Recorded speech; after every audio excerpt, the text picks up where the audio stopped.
శ్రీమహాగణాధిపతయే నమః. సదాశివసమారంభాం శంకరాచార్యమధ్యమాం అస్మదాచార్యపర్యంతాం వందే గురుపరంపరాం. నారాయణం నమస్కృత్య నరం చైవ నరోత్తమం దేవీం సరస్వతీం వ్యాసం తతో జయముదీరయేత్. ధృతరాష్ట్ర ఉవాచ ధర్మక్షేత్రే కురుక్షేత్రే సమవేతాయుయుత్సవః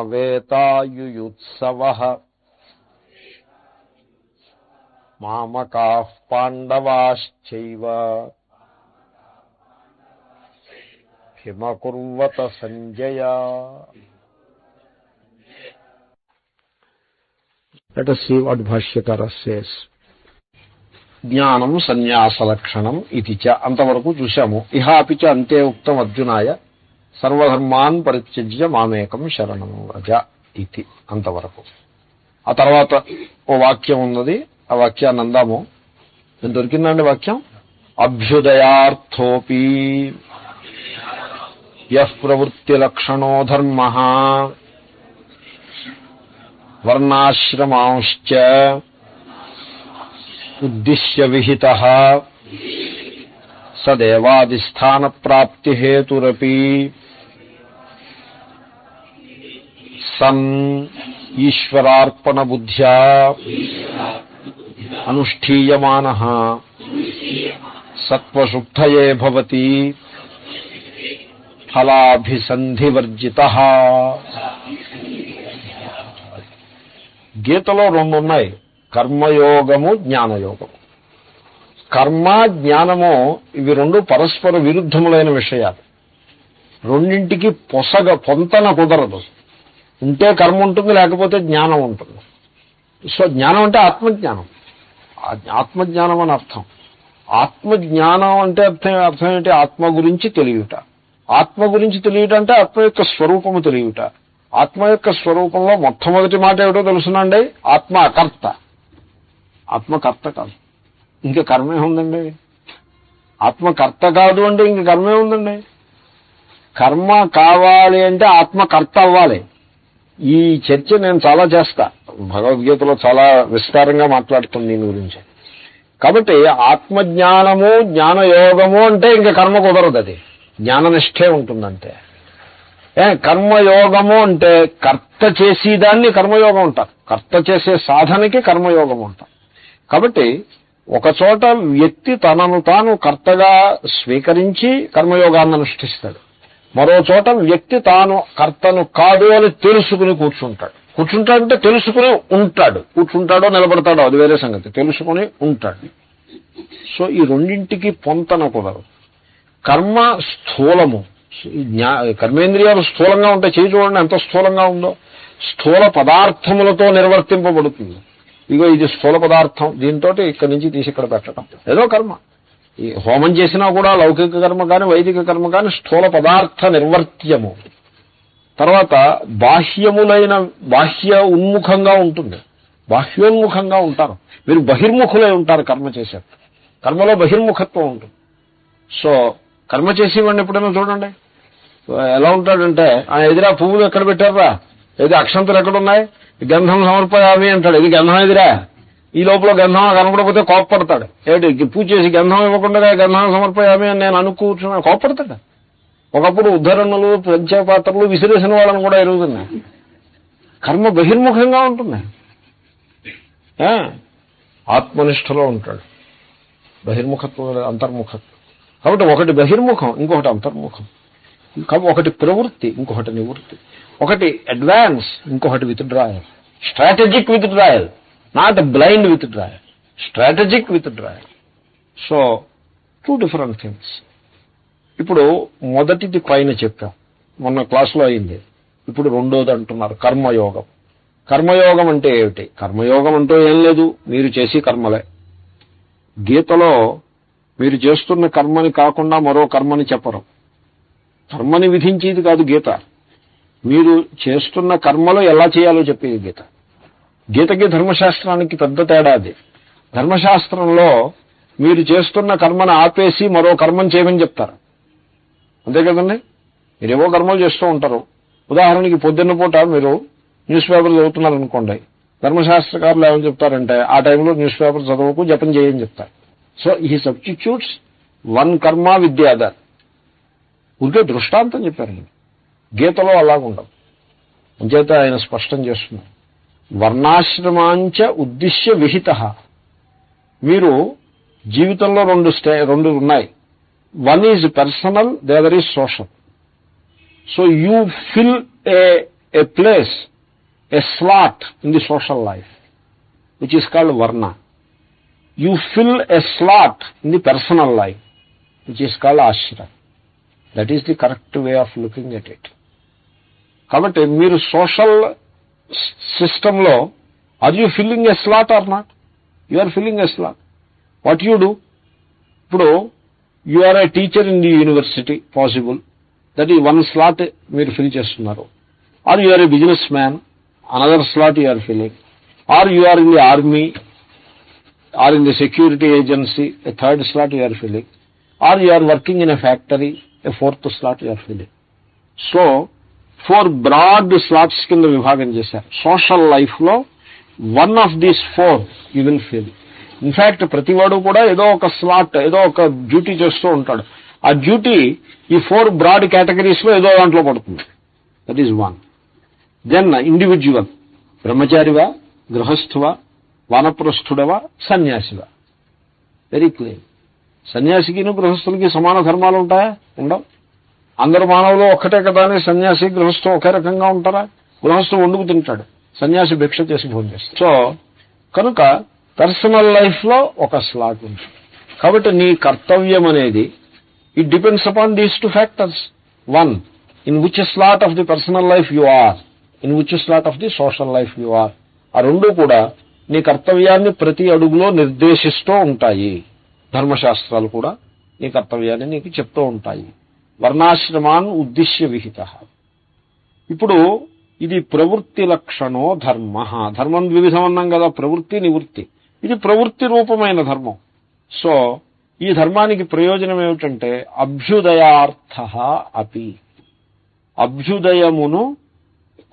అభ్యుదయము ప్రయోజనముగా గలది. అర్థ అంటే ప్రయోజనం. అభ్యుదయము అంటే ఏమిటో తెలుసిన? అభి ఉదయ అంటే మీరు జగత్తు, మీ చుట్టుపక్కల ఉండే ఎన్వైరాన్మెంట్ లో మీకు అభివృద్ధిని కోరుతారు. అదే అభ్యుదయం అంటే. ఈ జీవితంలో మీరు అభివృద్ధిని కోరతారు. తప్పే ఉంది? ప్రమోషన్ కావాలని ఒకళ్ళ కోరిక, ధనాన్ని ఎక్కువ సంపాదించాలని ఇంకొకళ్ళ కోరిక, ఇల్లు కట్టుకోవాలని మరొకళ్ళ కోరిక, సంతానం పొందాలని మరొకళ్ళ కోరిక. దేశంలో జనాభా పెరిగిపోయిందని ఓవైపు గోల పెట్టేవాళ్ళు గోల పెడుతూనే ఉంటారు. మాకు సంతానం కావాలని తంటాలు పడేవాళ్ళు ఇంకోవైపున ఉండనే ఉంటారు. ఇది అభ్యుదయమే, అది అభ్యుదయమే. ఎవడ అభ్యుదయం వాడిది. కాబట్టి లోకంలో అభ్యుదయం కోసం ఇహలోకంలో కోరుకుంటారు. అభ్యుదయాన్ని కోరి దానికోసం కష్టపడి పనిచేస్తారు. This is what is called secular, so called secular. ఇంకా అభ్యుదయములో ఇంకొక ఏరియా ఉంది. అదేమిటంటే పరలోకము. ఈ లోకం నుంచి వెళ్ళిపోక తప్పదు ఎప్పటికైనా. So you see, it's a huge philosophy how to handle the death and the fear of death. ముందు దేన్ని హ్యాండిల్ చేస్తారు? ముందు డెత్ని హ్యాండిల్ చేస్తారా? ఫియర్ ఆఫ్ డెత్ని హ్యాండిల్ చేస్తారు. ముందు ఫియర్ ఆఫ్ డెత్ని హ్యాండిల్ చేస్తారు. ఆ వరసలో ముందు ఫియర్ ఆఫ్ డెత్. ఎందుకంటే వీడికి డెత్ గుర్తుకొచ్చినప్పుడల్లా భయపడుతూ ఉంటాడు. డెత్ వచ్చే టైంకి దాన్ని ముందు ఫియర్ ఆఫ్ డెత్ని హ్యాండిల్ చేస్తే తర్వాత డెత్ని హ్యాండిల్ చేసినట్టుగా చాలా తేలిగ్గా హ్యాండిల్ అవుతుంది. దానికి అది వేదాంతంలో అదో పెద్ద ప్రక్రియ.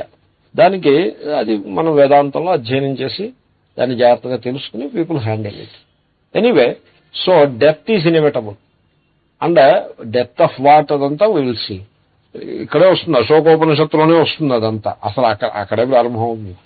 ఎందుకంటే ఈ గీతను చూసారా, ఇది డెత్తో ప్రారంభం. గతాసు నగతాసు అంటే ఏమిటండి? ప్రథమ శ్లోకం. గతాసూన్ అంటే ఏమిటండి? ప్రాణం పోయిన వాళ్ళు. ఎక్కడ ప్రారంభమైంది? సో డెత్ తర్వాత పరలోకము. ఇప్పుడు మీకు నేను చెప్తా చూడండి, మ్యాటర్ ఉందండి. Law of conservation of matter ఎరుగుతుంది కదా. మ్యాటర్ పుట్టదు, నశించదు. అవునా? ఎనర్జీ లా ఆఫ్ కన్సర్వేషన్ ఉంది కదా, ఎనర్జీ పుట్టదు నశించదు. ఏమంటే అవి ఫిజిక్స్ వాళ్ళు చెప్తే బాగానే ఉన్నాయి, చైతన్యం పుట్టదు నశించదు ఏం చెప్తే మీకు ఇబ్బందికరంగా తయారవుతుందా? ఏమండి, మ్యాటర్ పుట్టదు నశించదు, ఎనర్జీ పుట్టదు నశించదు, కానీ ఈ మ్యాటర్ని ఎనర్జీని తెలుసుకుంటూ ఉండే చైతన్యం పుట్టదు నశించదు అంటే ఏమిటి మీ సమస్య? నాకు అర్థం కాదు. What is your problem? Is it a belief? I don't think so. మ్యాటర్కి పుట్టుక నాశము లేదు, is it a belief? No. ఏమంటే మ్యాటర్కి పుట్టుక లేదు నాశము లేదు అని తెలుసుకునే చేతనుడు వాడికి పుట్టుక లేదు నాశము లేదు అనేది వర్తిస్తుందా వర్తించదా? ఎందుకంటే అసలు వాడు పుట్టుక లేనివాడు నాశము లేనివాడు అయితే గాని దీనికి పుట్టుక లేదు నాశము లేదని తెలుసుకోవడం సంభవం కాదు. It is so obvious understanding. కాబట్టి చేతన పురుషుడికి వినాశము లేదు. వినాశం లేకపోతే మరి ఏమవుతుంది? ఈ లెవెల్ ఆఫ్ ఎగ్జిస్టెన్స్ నుంచి మరో లెవెల్ ఆఫ్ ఎగ్జిస్టెన్స్కి పోవాల్సి ఉంటుంది, either upwards or downwards. Up and down అంటే ఫిజికల్ అప్ ఫిజికల్ డౌన్ అని కాదు, ఇన్ ఏ సెన్స్. సో అధోలోకానికో ఊర్ధ్వలోకానికో వెళ్ళాలి. అది మన చేతుల్లో ఉందా దేవుడి చేతుల్లో ఉందా? Yes and no. మన చేతుల్లోనూ ఉంది, దేవుడి చేతుల్లోనూ ఉంది. సో మన చేతుల్లో ఉన్న పని మనం చేద్దాం, మిగిలింది దేవుడు చేస్తాడు. ఏమిటి మన చేతుల్లో ఉన్న పని? పుణ్యాన్ని సంపాదించుకొనుట. అది కూడా అభ్యుదయంలోనే పడుతుంది. కనుక అభ్యుదయం కోసం అభ్యుదయాన్ని, ఈ ఇహలోకంలో అభ్యుదయము, పరలోకంలో అభ్యుదయము, దేవాది స్థాన ప్రాప్తి హేతు అపి సన్. కాబట్టి మీరు చేసే కర్మలు మీ డ్యూటీ ప్రకారం చేసే కర్మలే. కర్మలంటే గీతలో నేను పదే పదే చెప్పక్కర్లేదు, గీతలో కర్మ అంటే అది ధర్మమైన కర్మే. ధర్మము కాని కర్మకి మీమాంస ఉండదు ఇక్కడ. వాటి గురించి ఒక్కటే మాట, ఏమిటది? చెయ్యరాదు, బస్ అయిపోయింది. ఆ మాట గీతలో చెప్పరు. ఎందుకని? అది ధర్మశాస్త్రకారులు అంతకుముందు చెప్పేశారు. 10వ తరగతిలో చెప్పే మాట ఎంఎస్సీలో చెప్పరు. సో కర్మలంటే యోగ్యములైన కర్మలే. కనుక ఈ కర్మలని మీరు చేసుకుని ఇహలోకంలో అభ్యుదయాన్ని పొందవచ్చు, పరలోకంలో అభ్యుదయాన్ని పొందవచ్చు.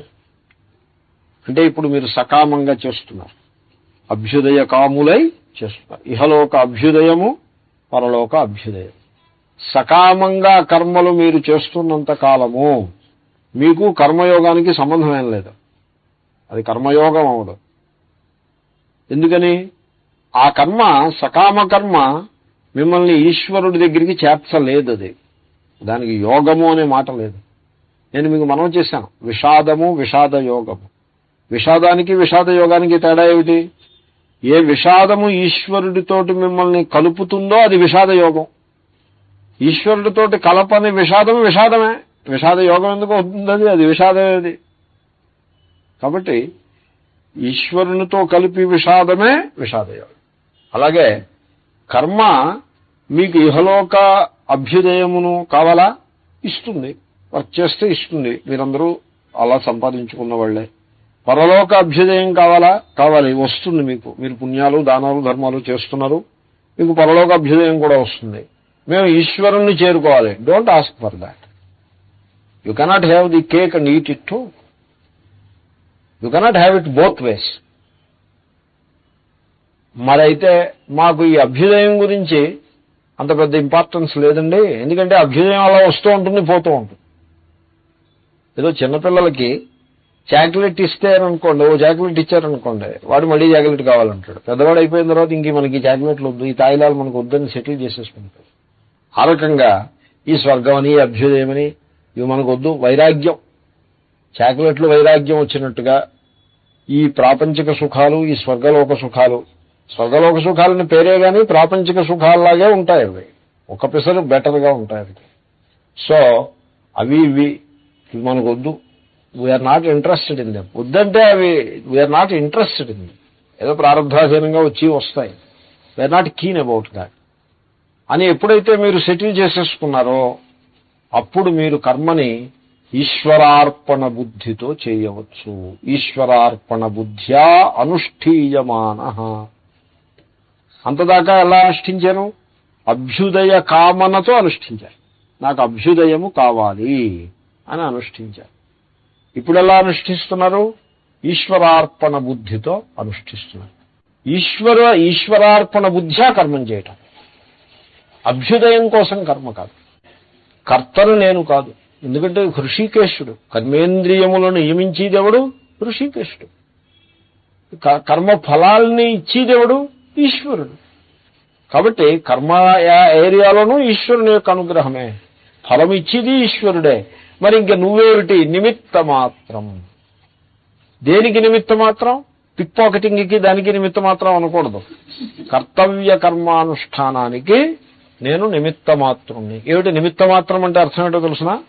All the circumstances just put me in that slot where I'm expected by the environs and by all other circumstances to perform this duty. That is కర్తవ్య కర్మ అంటే. అదే నేను రాగద్వేషాలతోటి తయారు చేసుకున్న కర్మ కాదు ఇది. అలాగ కర్తవ్య కర్మగా, అంచేతనే దానికి భాష ఎలా వాడతారంటే కర్తవ్యత్వేన ఉపస్థితం అని అంటారు సంస్కృతంలో. భాష్యకారులు అలా అంటారు. అది చేయదగిన కర్మ, కర్తవ్య కర్మ రూపంగా నా ముందు నిలిచినది. ఆ కర్మ వచ్చి నా ముందు నిలిచింది. అది నేను కావాలని తయారు చేసుకున్నదేం కాదు. దాని యందు నాకు రాగము వల్ల వచ్చింది కాదు. దాని అభావమునందు ద్వేషం లేదు. రాగద్వేషాలకు అతీతంగా నేను నిలిచి ఉన్నాను. అప్పుడు అది నా ముందు నిలబడింది. ఇప్పుడు నేను చేయాల్సినట్టుగా స్పష్టంగా తెలుస్తోంది, చేసేస్తాను. రేదర్ ఈ మెషిన్ చేస్తుంది. అండ్ ఫలాన్ని ఈశ్వరార్పణము. మన కల్చర్లో ఏ పని చెప్పినా, ఏ పని చేసినా ఇట్ ఎండ్స్ విత్ పరమేశ్వరార్పణమస్తు. It ends with that. ఏ కర్మైనా సరే అసలు ఆ మాటలు ఎక్కడైనా సరే శ్రీకృష్ణార్పణమస్తు, హరి ఓం తత్సత్, శ్రీకృష్ణార్పణమస్తు. సంధ్యావందనం చేసి వాళ్ళు గాయత్రి మంత్రం 108 సార్లు జపం చేసి వెంటనే ఏం చేస్తారండి? పరమేశ్వరార్పణమస్తు. That is the immediate thing that you do after జపం.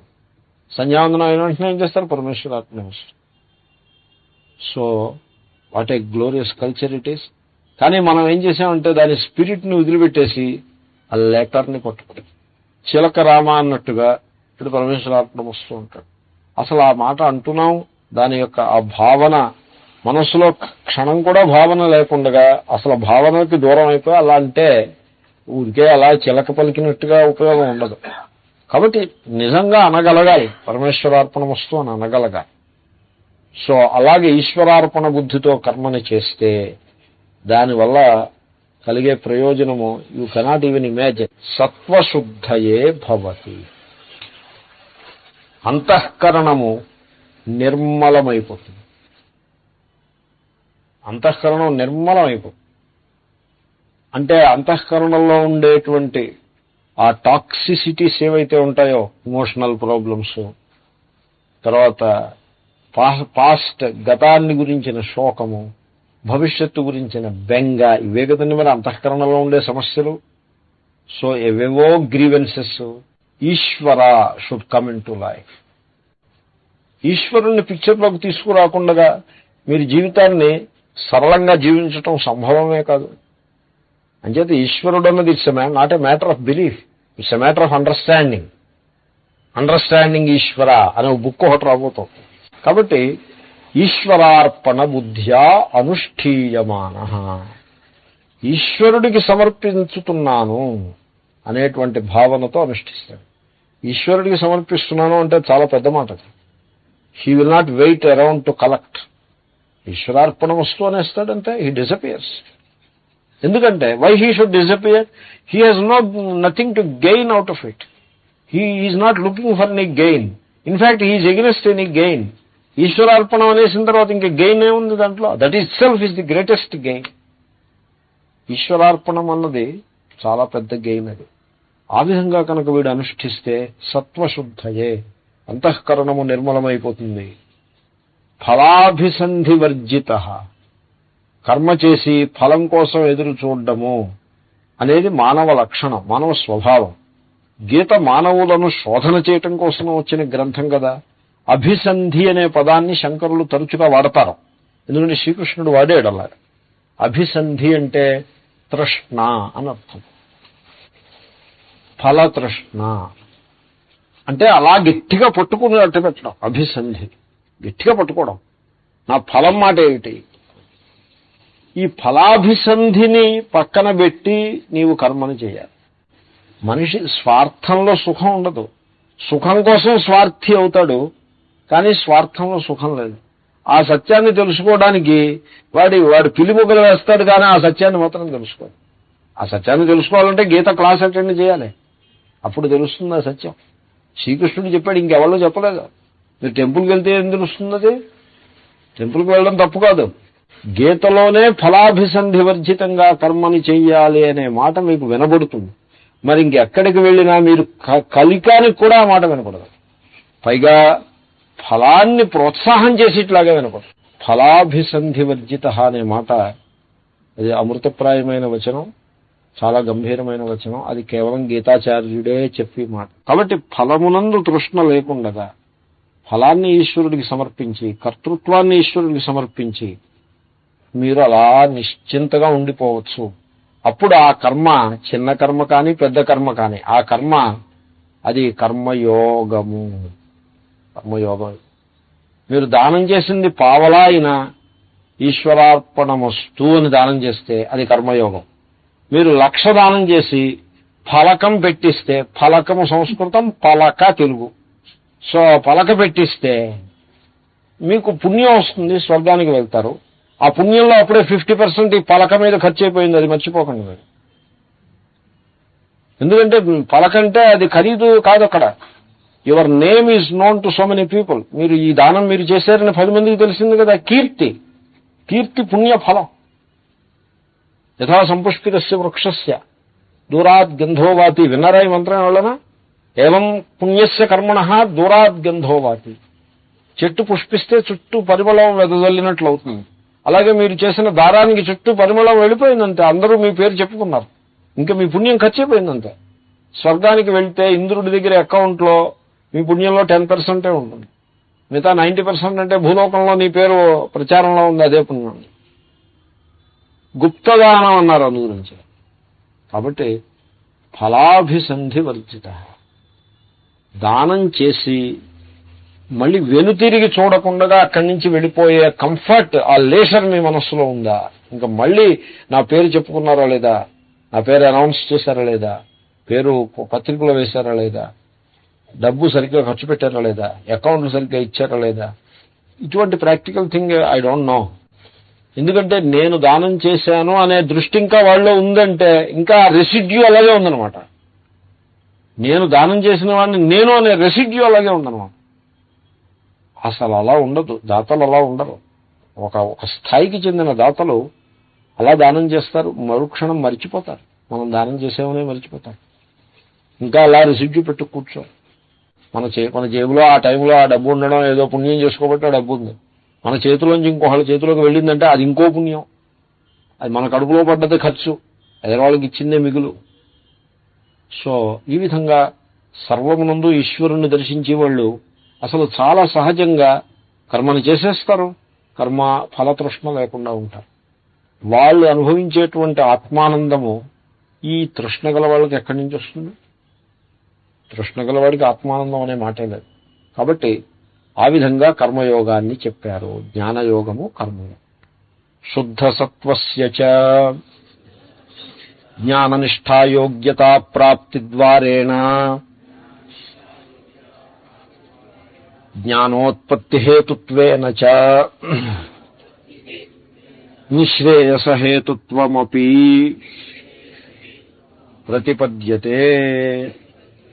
అయితే ఒక సందేహం, అంతఃకరణము శుద్ధమవుతుంది, దానివల్ల మాకు ఒరిగేది ఏమిటి? ఇది ఓ బెంగ. ఈ అంతఃకరణ శుద్ధికి ఏం కంగారు లేదులంటే ముందు ఈ ధనం అది మనకి. సో అలాగా అనే భావన కొంతమందికి ఉండొచ్చు. Don't look at it that way. అంతఃకరణ శుద్ధి కనుక నీకు లభిస్తే శుద్ధ సత్వస్య, సత్వము అంటే అంతఃకరణము, ఆ పదాన్ని గుర్తుపెట్టుకోండి. సత్వము అంటే అంతఃకరణము.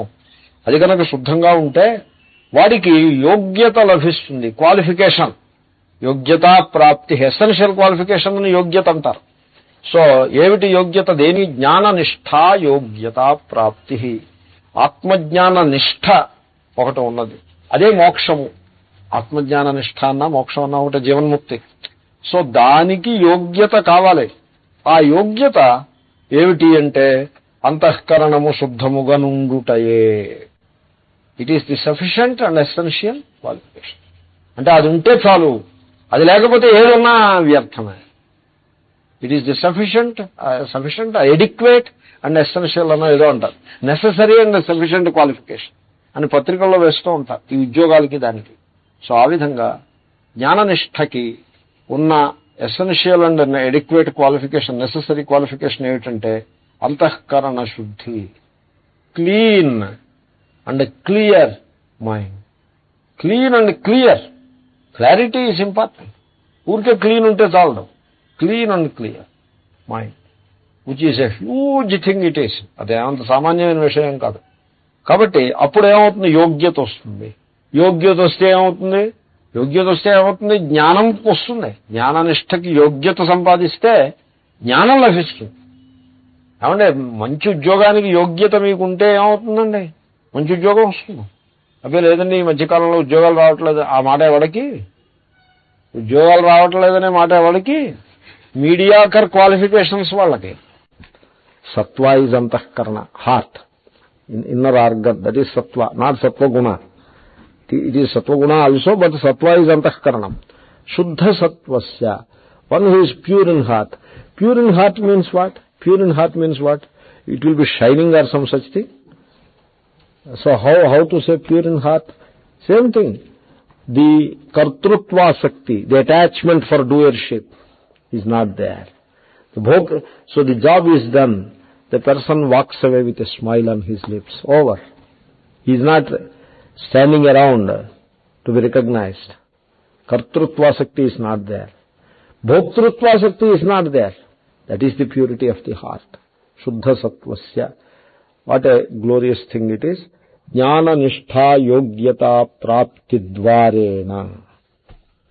You know what he gains? Jnana nishtha yogyata. Prapti is gain. The eligibility, yogyata. He is the person who is worthy for the Atma Jnana. Because, very simple. There is no difficulty in appreciating this. You know why? Atma is akartru abhoktru. That is the truth. Atma is the light. It doesn't do anything. It doesn't gain anything. But in its presence, so many activities happen. Without it, no activity happens. But it doesn't gain anything, it doesn't do anything. Atma is that light, that lamp, that sun. And if Atma is akartru abhoktru, you are functioning as a karta bhokta, will they ever meet? Will you ever gain the Atma Jnana? No. You are negating it yourself. It's not that Bhagavan negates it, you negate it yourself. So, whereas now, Atma is akartru abhoktru, you are doing a karma and validating to yourself, proving to yourself that you can be a kartru abhoktru. Suppose you don't do anything and sit idle. Can you be a kartru abhoktru? No. When you will be a kartru abhoktru, you perform the activity with the fullest enthusiasm, make it a success, and then you can be a kartru abhoktru. So, that we should not forget. An idle person cannot be a kartru abhoktru. Only an active person can be a kartru abhoktru. So do your duty and yet remain a kartru abhoktru. That is the jnananishtha yogyata. The person is now eligible for the knowledge. So if he is eligible for knowledge, then what happens? Jnanotpatti hetutvena.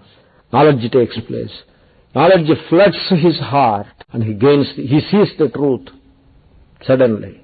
It is like seeing the fruit hidden in the foliage. You are looking at it, where is it? I don't see. Now I see. It's an explosion, and it will happen. It will happen. And then what happens?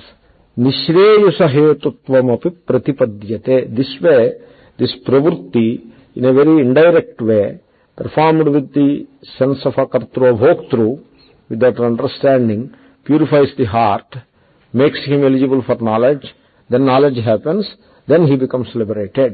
So it paves the way for moksha. It doesn't result in moksha directly itself. It is the jnana which directly results in moksha. But it paves the way for moksha by preparing the antahkarana ready for jnana and by making jnana possible. This is how pravritti dharma can lead a person in the right path.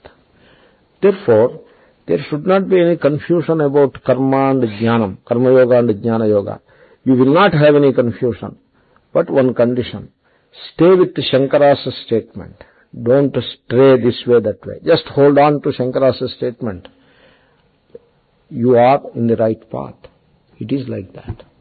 He puts it in the perfect sequence. Karma, pravritti karma, performed with this attitude, purity of heart, knowledge takes place, moksha happens. Imam dviprakaram dharmam nishreyasa prayojanam paramarthatatvancha vasudevakhyam param brahma abhidheya bhutam visheshatah abhivyanjayat విశిష్ట ప్రయోజన సంబంధాభిధేయవత్ గీతాశాస్త్రం.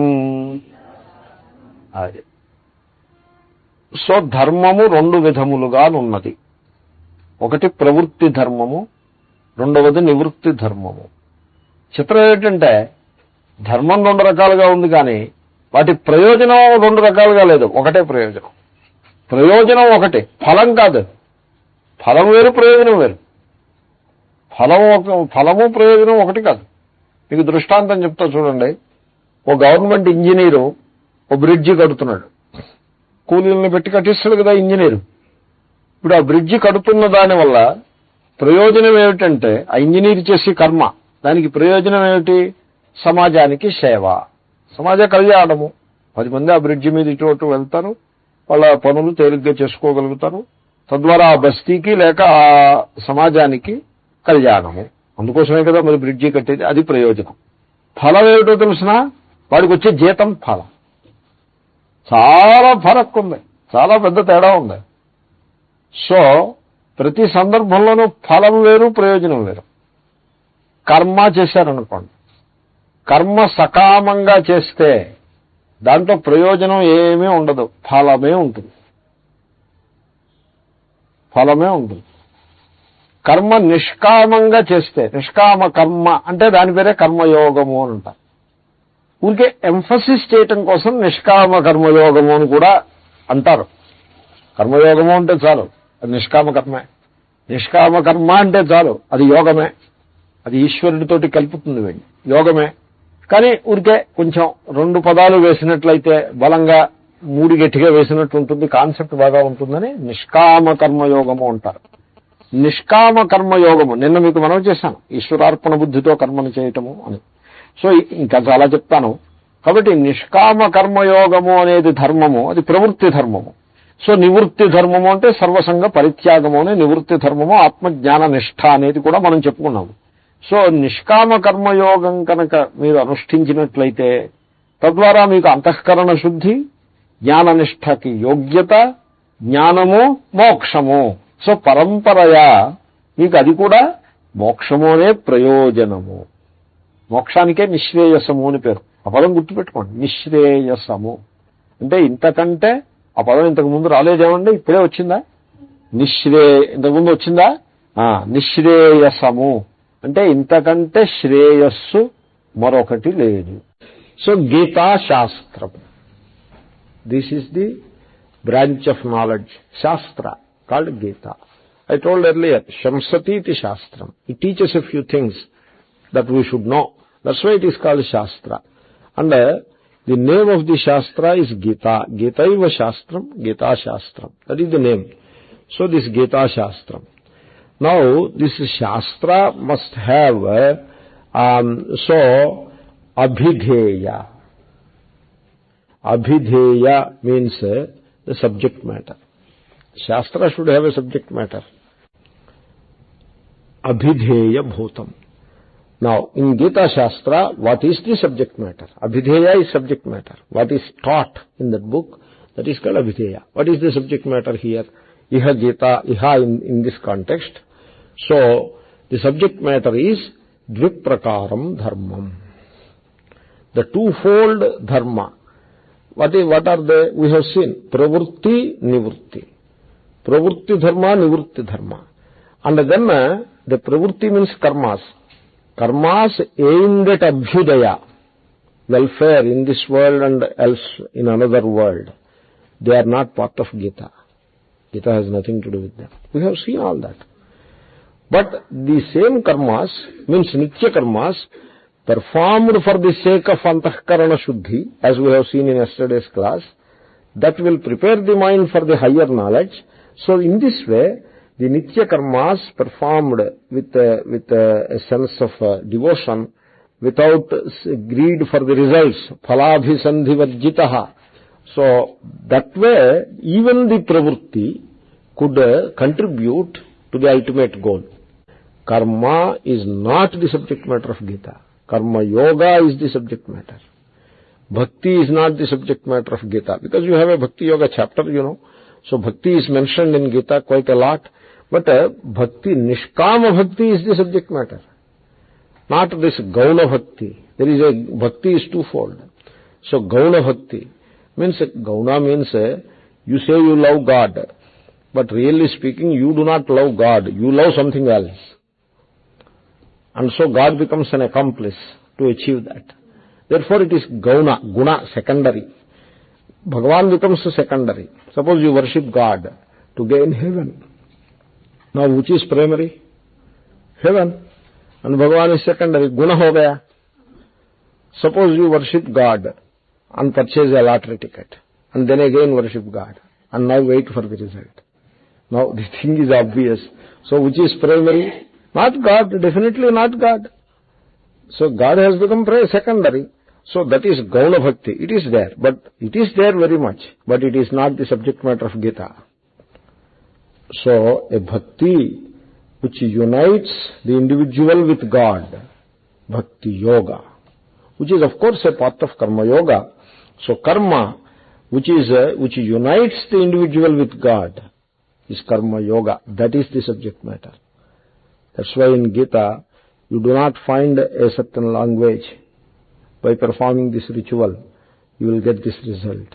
That kind of language, it is there. Lots and lots of things, statements, such scriptures are there. They are not part of Gita. Therefore, Dviprakaram Dharmam, Nishreyasa Prayojanam. Therefore, if Abhyudaya is not the goal for pravrutti, for the activity, then what is the goal? Nishreyasa Prayojanam. Prayojanam, not phalam. So phala is different, prayojana is different. So Nishreya, that's why Shankara uses the words very cautiously. I mean, he has to use this that way only because the meaning is, when it is clearly understood, the words are used appropriately. So Nishreyasa is the moksha, as I already explained. Therefore, even for pravrutti, the goal is Nishreyasa. For nivrutti, of course, the nivrutti is Atmajnana. That is also Nishreyasa. This is what Shankara says all the time. Sarva karma sannyasa purvaka Atmajnana nishtha. So, that Nishreyasa is the moksha, is the prayojanam. So, that dviprakara dharma, twofold dharma, is the subject matter. Abhidheya bhuta. Is that all? No, a little more is there. What is that? Paramartha tattvam vasudevaksham param brahma. That is also the subject matter. So by this Atma Jnana Nishtha, what the person is going to gain as his innermost reality, that is the Parabrahma. So Parabrahma, I explained quite a few times, so it will come again. The supreme reality, the reality which transcends the limitations of space and time. That is Parabrahma. And this Parabrahma has a name. You know what is the name? Vasudevakhyam. The Parabrahma has a name. The name is Vasudeva. So Vasudeva is the name of that Parabrahma. You can also look at it in a different way. That Parabrahma, now Saguna Brahma, it manifests and becomes the Saguna Brahma, and that Saguna Brahma is now in the form of Vasudeva Suta, Shri Krishna. So that now it is the name given to that Parabrahma, that is Shri Krishna. You can say like that. And Paramartha Tattvam. You see, Tattvam means Satyam. Tattva means Satya, one meaning, truth. Then there are two kinds of truth. You see, is it real? Yes, real. Is it really real? Yes, it is really real. So that means there is something real and something really real. Satyasya Satyam. That is how they say. So, it is the truth of the truth. It is the truth of the truth. You know, there are two truths there in that sentence. Truth of the truth. Now, you tell me which is the real truth?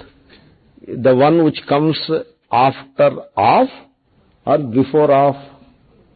Before of. Right? So, truth of the truth means, so the second truth is not the final truth. Only the first truth is the final truth. What is this final truth and semi-final truth? What is this? It means, suppose I say, the world is asatyam. So, it doesn't sound very nice. Because it is appearing, you know. Therefore, okay, it is appearing. Let us call it satyam. There is a nyaya. So when the other person is not ready for it, okay, let him be happy. Call it satyam. The world is satyam. Okay. What is this satyam? Satyam means satya. That is what it is.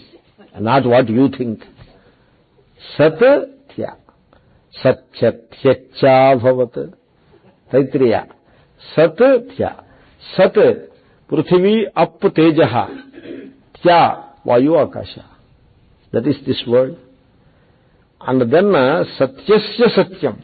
What is the reality of this satya? Existence absolute. Parabrahman.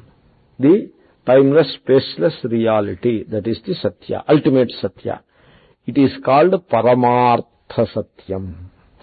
Paramartha means ultimate. The supreme reality. So world is also a kind of reality. But not the real reality. So if you call world also a kind of reality, then the real reality what you should call? Paramartha Satya you should call. That is how they call it. Because you know, he has to bless this karma yoga. So to bless the karma yoga, so you have to give some kind of apparent reality or empirical reality to the world. Then only karma yoga becomes meaningful. So he gives it and then takes this person along, and then when he enters into the portals of Jnana Yoga, he will realize that there is only one truth, and that is the Parabrahma. And that is the subject matter, Abhidheya Bhutam.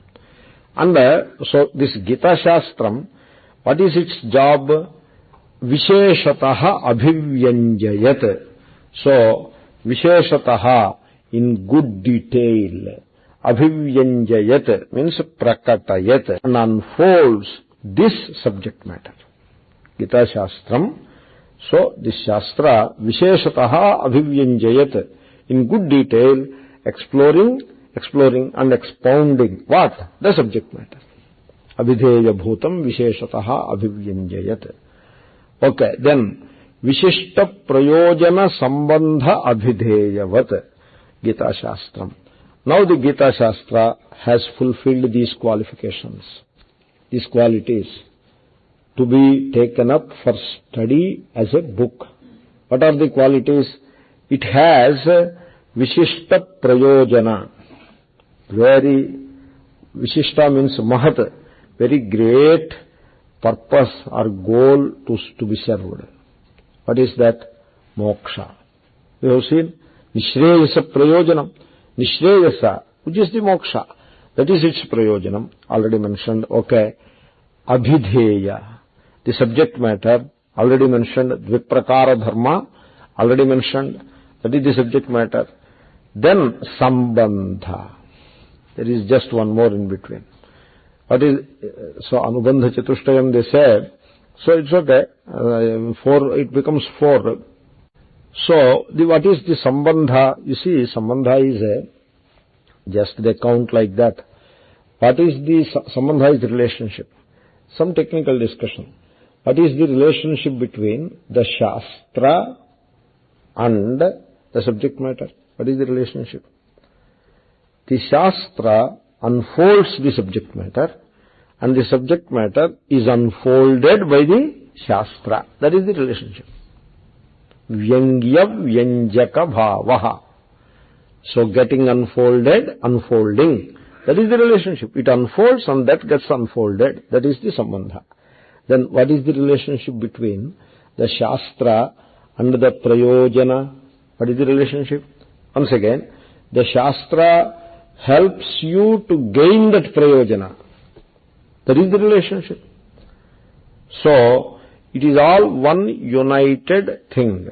Shastra, its a subject matter, and its Prayojanam. Only one thing is missing. Adhikari. You add it. A person who is eligible for it.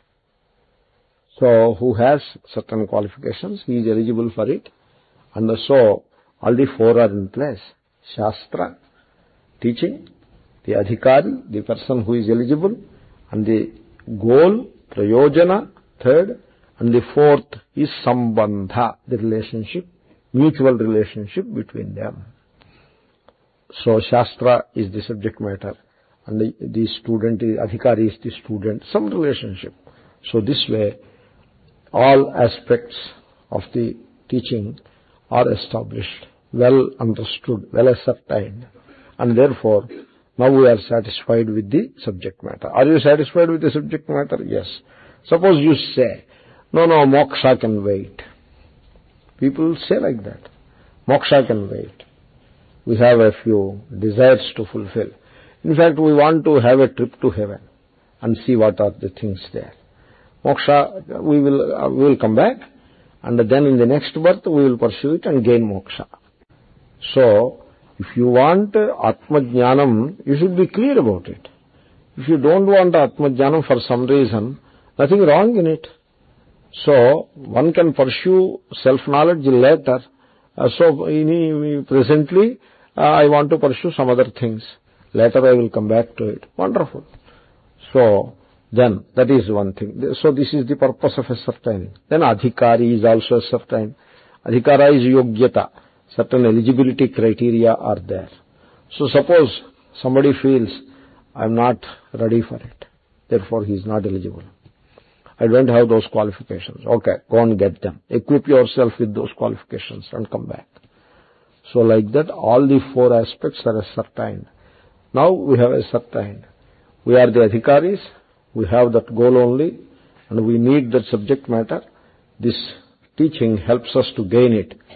So we proceed. That is how it is. Gita Shastra. Next. Yatastadarthe vijñāte samasta purushartha siddhihi ityataha tad vivarane yatnah kriyate maya. Okay.